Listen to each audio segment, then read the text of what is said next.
We are a continent of 1 billion people, but we cannot feed ourselves.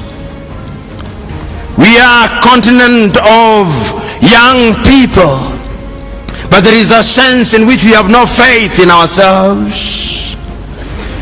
We are a continent with resources like no other continent on earth, yet there is a sense in which we are still in the ghettos of human civilization.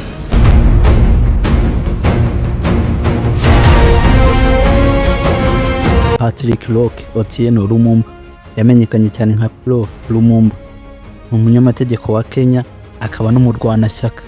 Ni umuyobozi w'ishuri rya Kenya School of Law, kandi yanabaye umuyobozi wa komisiyo ishinzwe kurwanya ruswa muri Kenya, cyangwa se Kenya Anti-Corruption mu rurimi rw'icyongereza, kuva muri Nyakanga umwaka wa 2010 kugeza muri Kanama umwaka wa 2017.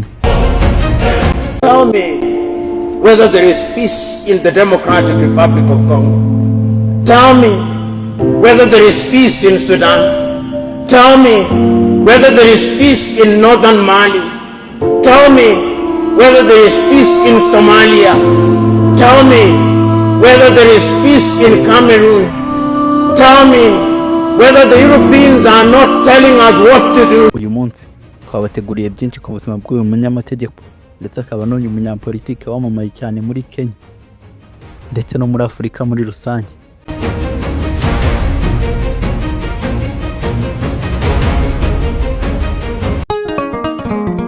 Wifuza guhumeka umwuka mwiza w'ishyamba, kugendana n'inguge no kwirebera ubwiza karemano? Jyana nawe ya safari mu rugendo rw'akataraboneka rugana mu ishyamba rya Nyungwe tariki 5 z'ukwezi kwa 4. Twihere ijisho ibimera n'ibisimba bidasanzwe, twiyumvemo ituze ry'urusobe rw'ibinyabuzima ku mafaranga 50,000 ku muntu umwe n'ibihumbi 80 kuri couple. Igihe ni ikintu cikwe. Ku bindi bisobanuro twandikire kuri 0788 75 0708. Lumumba yavutse tariki ya 17 Nyakanga mwaka wa 1962, ndetse ashakana n'uwitwa Celestine Lumumba, babyarana abana babiri. Kuri uyu munsi Lumumba bivuze ko yaba afite imyaka 62 y'amavuko. Lumumba yabonye impamyabumenyi ya LLB cyangwa se Bachelor of Legislative Law, ndetse n'impamyabumenyi ya LLM cyangwa se Masters of Laws muri kaminuza ya Nairobi.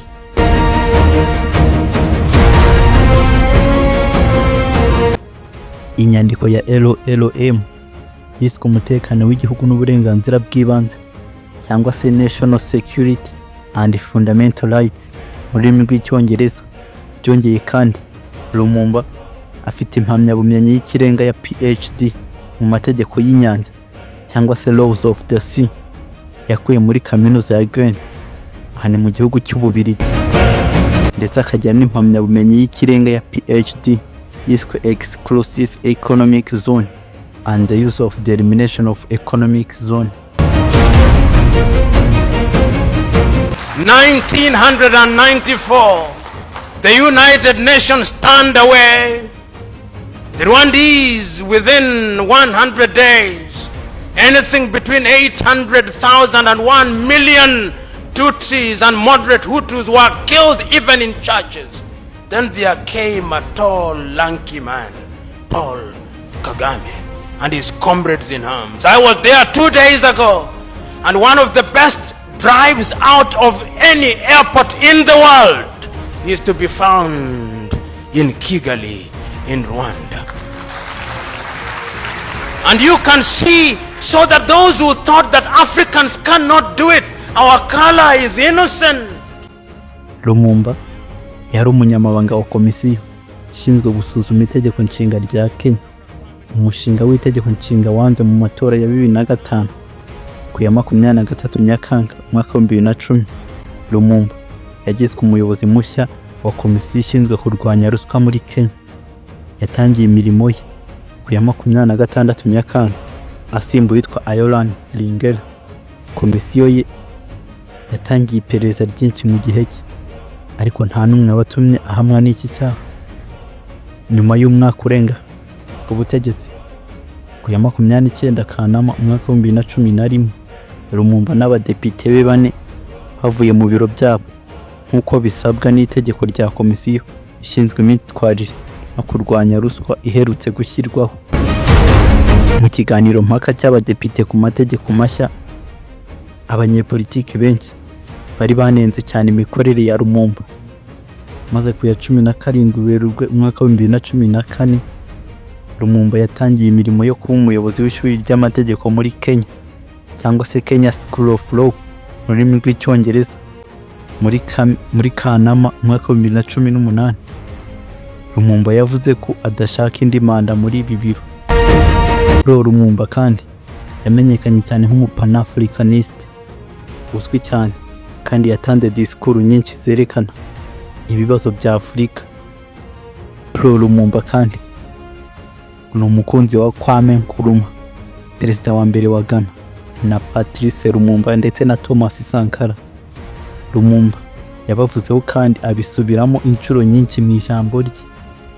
Lumumba kandi yibuka kubera amagambo yuzuye amarangamutima n'imbaraga muri Uganda mu nama ya gatatu yo kurwanya ruswa ku ya 28 Kanama umwaka wa 2015.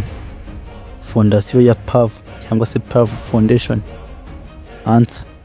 yatumiye Lumumba kugira ngo avuge ijambo muri iryo huriro PAV 2015. Iryo huriro ryavuga ku miyoborere myiza na ya Afurika. Remember, in many African countries, the ballot has been abused to the detriment of the people, and the people are yearning for genuine change that will liberate them from the external colonizers and even the internal colonizers who are latter-day politicians who are using state resources to remain in power and to do the bidding of foreign powers. Muri iyo nyigisho Lumumba yagaragaje ko ahangayikishijwe cyane n'ihungabana ry'ingufu abayobozi ba Afurika bemeye kugera kuri iyo ntera mbi. Lumumba yavuze kandi ku kibazo cy'urubyiruko rwa Afurika ruhunga umugabane. Lumumba kandi yabashije ikibazo cy'ubukungu ndetse na guverinoma idahwitse cyangwa se misgovernment ituruka ku bayobozi babo. Lumumba yashishikarije abayobozi b'Abanyafurika guhagurukira guhangana n'ikibazo cyo guhindura umutungo w'umugabane. Mwaka wa 2017 Lumumba yahaye ijambo rishimishije urubyiruko rwo muri Kenya ku kamaro ko guhitamo ushize amanga mu nama yiswe Fearless 2017. Muri Nyakanga umwaka wa 2023 Lumumba yatanze ijambo nyamukuru mu biro byo kwizihiza isabukuru y'imyaka 10 ya Economic Freedom Fighters, ishyaka rya politiki ryo muri Afurika y'Epfo. Ibi birori byarabereye muri kaminuza ya Cape Town. Cyakuruye imyigaragambyo kubera igitekerezo cya Lumumba ku bijyanye no kuryamana kw'abahuje ibitsina, harimo no gushyigikira umushinga w'itegeko ryo kurwanya abaryamana bahuje ibitsina muri Uganda. Nk'uko Lumumba we abyitangariza, ngo yatangiye imyitozo ya karate cyangwa se imikino njyarugamba mu mwaka wa 1975 kandi afite n'umukandara wa gatatu w'umukara muri karate ya Shotokan.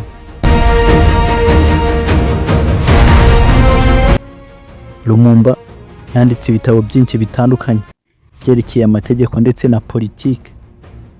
Muri ibyo bitabo twabwiramo nk'ikitwa Kenya's Quest for Constitution.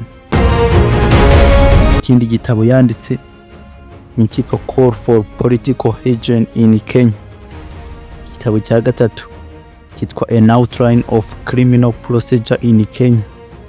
Icya kane kitwa Judicial Review in. Igitabo cya gatandatu ni kitwa The Quotable Pro Lumumba. Igitabo cya karindwi yanditse ni kitwa Judicial Review of Administrative Action in Kenya.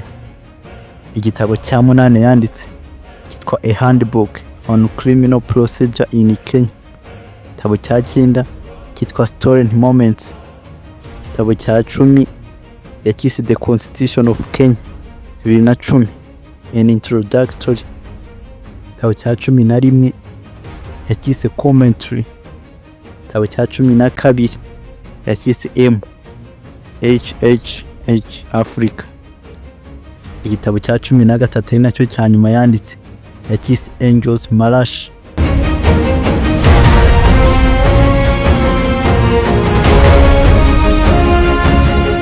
Reka tube ducumbikiye aha. Nakoze cyane kubana natwe. Yari Fabrice, umuhungu wanyu nk'ibisanzwe, ubagezaho ubucukumbuzi bw'ubwenge utasanga 100 hano kuri Mrmltv, aho twareberaga hamwe incamake ku buzima bw'uwitwa LUMUMBA, umunyamategeko wamamaye cyane muri Kenya ndetse no muri Afurika muri rusange. Mu minsi iri imbere tuzabategurira ikiganiro cyerekana ese muri ibi bitabo yanditse yavugaga puki cyangwa se yashakaga kugaragaza iki. Bye bye, reka duhure mu bindi biganiro.